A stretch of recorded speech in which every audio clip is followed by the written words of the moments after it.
Hello, my name is Robert Children. I've always been a bit suspicious of people, I must admit. I don't really know why in the long run, but you know, I find that I like to rely upon my imagination somewhat. I have a very highfalutin imagination at times. It quite scares me. Some of my creations are very, very frightening. Probably not to yourselves, but I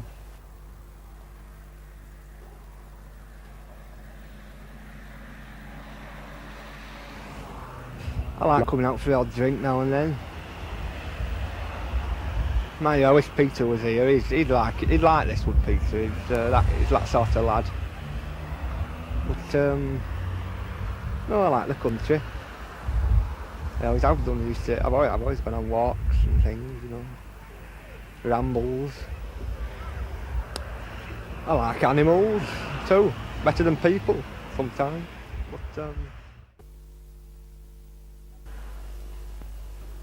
I'm living in a bedsit at the moment. There are 5 people in the house with me, 4 of which I don't know, which is... Well, I don't know anybody in the house, that's to be blunt with you. You know, in fact, I don't seem to know anybody in any house anywhere, really, but Peter is a very good friend of mine. He lives in a lorry, by the way. He's a long-distance lorry driver, Peter. And you'll probably like to meet him. He knows a lot more about lorries than I do. And he's called Peter. Come on, Peter, tell him, Peter. Well, this one is a Volvo F10 intercooler. Yes, go on, Peter. And also, when he's got the trailer on, it holds a maximum of 24 tonnes. 24 tonnes? Lummy neck.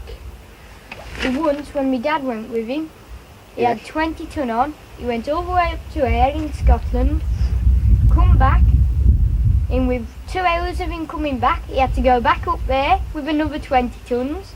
How long did that take him, Peter? 2 days. 2 days in a lorry. Mm. That was a big cramp. Tell me about... I mean, Volvo don't just make lorries. I mean, who else makes lorries, Peter? Well, DAF, Gaff, yes, I've heard of them. Bedford, Bedford, yes. Ford, Ford as well, yes, I've heard of them. Scanias. Scanias, yes. I thought you had them with ships, Peter. I'm kidding, not it. No, Peter. How fast does this one go? Proper, you know. Depends. When we went down to Nottingham in it, Yes. we had it up to 60 on the motorway, but the driver wouldn't go any faster down. Why is that? What's that for? Speeding. Oh, he would he? Yes. You've got to... Yes, you've got to be careful, haven't you, these days?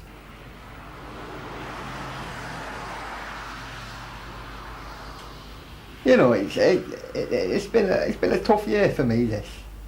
What with my mother dying and having to find a place of my own and things like that. But I find time to hitch here and there, and but it doesn't seem quite the same without mother somehow. She was such a lovely woman, she was. Women, they tend to they never seem to come within my grasp somehow. I walk the footpath of conformity where women are concerned. I've always been interested in religion. Ever since I was a little nipper, my mother would always take me to church with her, sit me on her lap and let us listen, and I would listen to the sermons. I was always the strangest member of our vicar's conversations and sermons. But I used to sit there and stick my hand up in the middle of the sermon and say something like, "I don't believe you, Father McKenton." It was very strange. At which point he would say something like, "Why don't you believe me, Robert?" he would say, which is quite a normal response, isn't it? Especially for a vicar. I would say to him, "I have no idea why I do not believe you. I was playing a joke."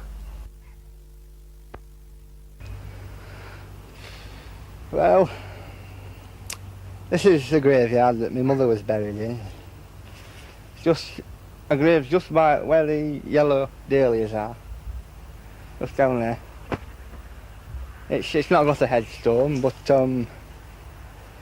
it's, you know, when on your post office savings, what can you do? It's difficult, but it's a nice churchyard, and she would have liked it that way.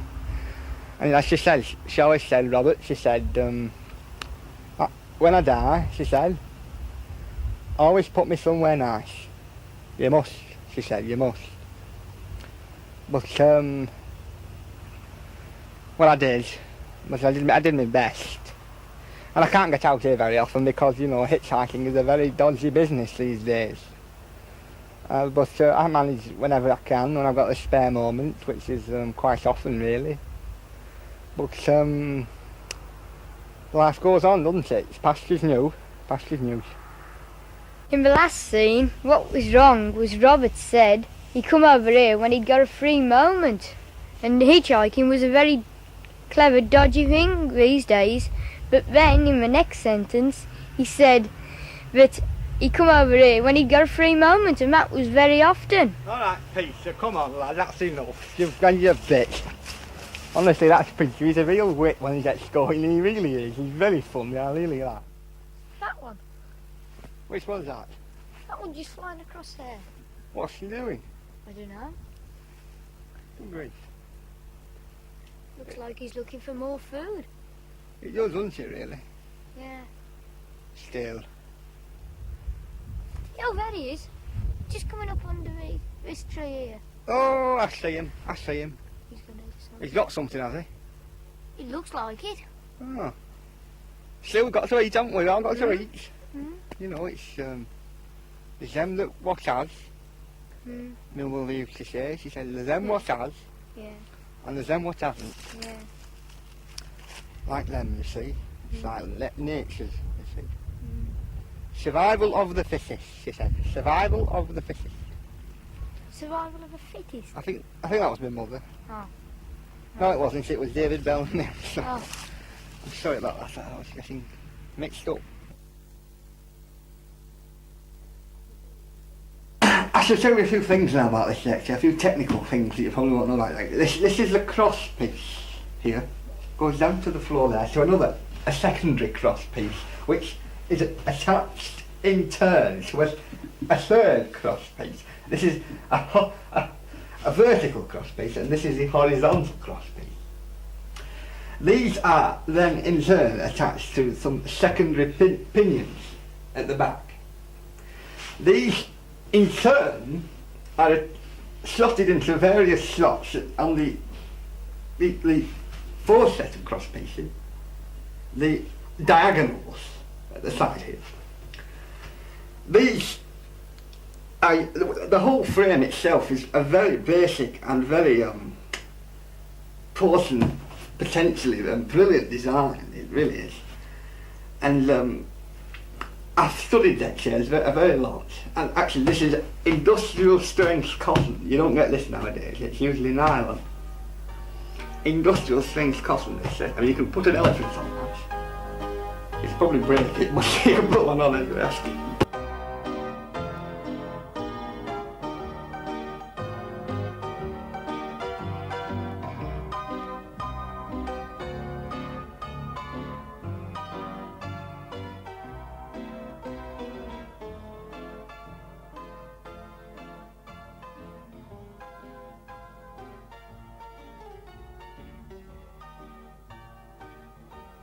I've come from nowhere, and I'm going nowhere really.